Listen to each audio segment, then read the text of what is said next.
गर्मियों की सुबह थी। सूरज की किरणें खेतों में हल जोतते बैलों की पीठ पर पड़ रही थी। पक्षियों की चहचहाहट के बीच गांव का जीवन अपनी गति से चल रहा था। इसी गांव की संकरी गलियों में एक 13-14 साल का लड़का नंगे पांव भागता हुआ स्कूल जा रहा था। आदित्य। उसके कपड़े पुराने और हल्के फटे हुए थे, लेकिन उसकी आंखों में एक चमक थी। उसके हाथों में स्कूल की एक पुरानी किताब थी, जिसके पन्ने कई जगह से मुड़े हुए थे। उसके मास्टर जी ने उसे गांव का सबसे होशियार लड़का कहा था।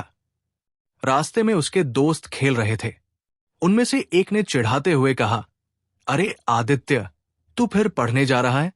राजा बनेगा क्या? आदित्य मुस्कुराया और बोला, हाँ, राजा ही बनूंगा, लेकिन किताबों का राजा।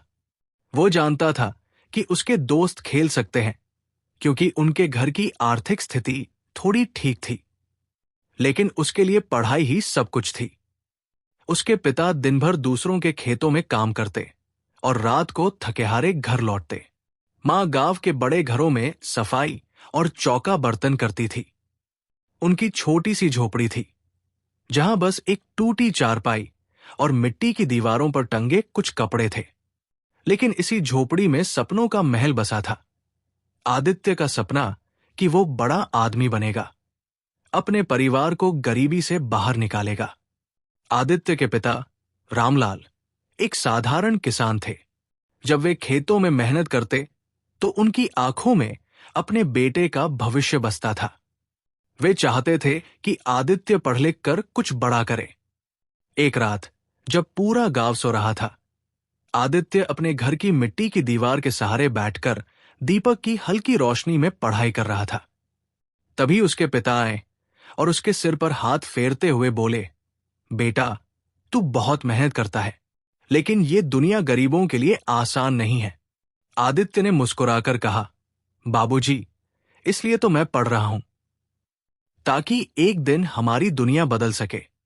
रामलाल को अपने बेटे की बातों में एक अलग आत्मविश्वास दिखा। वे मन ही मन खुश थे कि उनका बेटा उनकी तरह मजदूर नहीं बनेगा। लेकिन किस्मत को कुछ और ही मंजूर था। कुछ दिनों बाद रामलाल की तबीयत अचानक बिगड़ने लगी। तेज बुखार और लगातार खांसी ने उन्हें कमजोर कर दिया।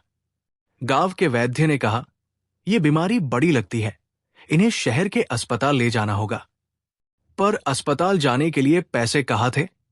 आदित्य ने अपनी किताबें बेच दी। जो थोड़े पैसे मिले उन्हें पिता की दवा में लगा दिया, लेकिन यह काफी नहीं था। एक रात रामलाल ने अपनी अंतिम सांस ली और इस दुनिया से चले गए। उस दिन के बाद से आदित्य की जिंदगी बदल गई। अब घर चलाने की जिम्मेदारी आदित्य पर आ गई। उसकी मां ने कहा, बेटा, अब हमें कमाना होगा, तू पढ़ाई छोड़ दे। पर आदित्य तैयार नहीं था। उसने गांव की चाय की दुकान पर काम करने का फैसला किया। वो सुबह से दोपहर तक दुकान पर काम करता और शाम को स्कूल जाता। चाय बनाते हुए जब वो ग्राहकों को पढ़ते देखता तो उसकी आंखों में चमक आ जाती। एक दिन दुकान पर गांव के जमींदार आए। उन्होंने देखा कि आदित्य किताबों में खोया हुआ है। उन्होंने पूछा, बेटा, क्या कर रहा है? आदित्य ने जवाब दिया, सर, पढ़ाई कर रहा हूं। जमींदार प्रभावित हुए। उन्होंने कहा, अगर तू मेरे बेटे को पढ़ाएगा तो मैं तुझे पैसे दूंगा। आदित्य ने सोचा कि इससे उसकी पढ़ाई भी चल सकती है और घर का खर्च भी। उसने हां कर दी। अब उसकी जिंदगी और कठिन हो गई थी। दिन में चाय की दुकान, शाम को पढ़ाई और रात को जमींदार के बेटे को ट्यूशन। लेकिन वो रुका नहीं। धीरे धीरे समय बीता और आदित्य ने अपनी 10वीं की परीक्षा अच्छे अंकों से पास कर ली। गांव के मास्टर जी ने कहा, बेटा, तू बहुत आगे जाएगा, शहर जाकर पढ़ाई कर। पर शहर जाने के लिए पैसे नहीं थे। तभी एक दिन गांव में एक सरकारी योजना के तहत मेधावी छात्रों को छात्रवृत्ति देने की घोषणा हुई। आदित्य ने परीक्षा दी और उसे स्कॉलरशिप मिल गई। उस दिन उसकी मां की आंखों में पहली बार गर्व के आंसू थे। शहर में पहुंचकर आदित्य को महसूस हुआ कि ये दुनिया गांव से बहुत अलग है। यहां सब कुछ तेज था, लोग, गाड़ियां और जिंदगी। वो हॉस्टल में रहता था और पढ़ाई के साथ साथ एक छोटी सी नौकरी करता था। वो दिन भर पढ़ता और रात को दफ्तर में चौकीदारी करता। धीरे धीरे उसकी मेहनत रंग लाई। उसने अपनी पढ़ाई पूरी कर ली और एक बड़ी कंपनी में नौकरी पाली। अब उसकी जिंदगी बदल गई थी। उसने अपनी मां को शहर बुला लिया और एक अच्छा घर खरीदा, लेकिन किस्मत फिर परीक्षा लेने को तैयार थी। एक दिन जब वो दफ्तर से घर लौटा तो देखा कि उसकी मां बेहोश पड़ी थी। अस्पताल ले जाने पर डॉक्टर ने कहा, इनका इलाज समय पर नहीं हुआ, इसलिए अब बचाना मुश्किल है। आदित्य टूट गया।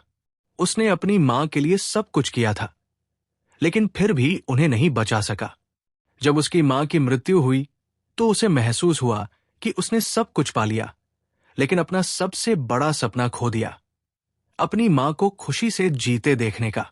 आदित्य की कहानी अधूरी रह गई, लेकिन उसने गांव के बच्चों को प्रेरित किया।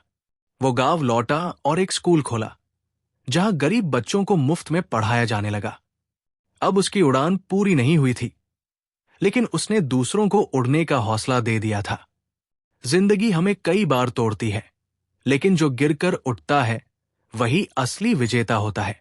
सफलता सिर्फ पैसे कमाने में नहीं, बल्कि अपने सपनों को दूसरों के लिए रास्ता बनाने में भी है।